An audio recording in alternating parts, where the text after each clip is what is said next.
Hi everyone, in this video I'll be showing you one of the easiest ways how you can clean the dust from your keyboard.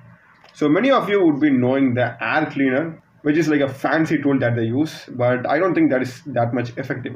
So the simplest thing what you can do is you can buy any of these brushes, okay? You'll be having this paint brushes and I think each one costs about $1 or two, so it's that cheap and you can just buy any one of these. I would recommend you to buy a smaller size like this, so these can go easily like between the keys.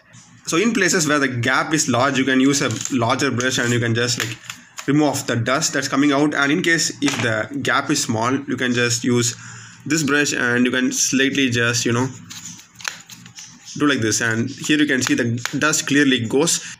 And if you want, you can just apply a pinch of oil so that it gives a much shinier look to the keys. So this is how it looks after cleaning with the brush. The dust particles have been completely removed. So that's the video, guys. Mine is a programming channel. Do check the playlist. Done a lot of videos in programming and AI. Subscribe me. Thanks for watching.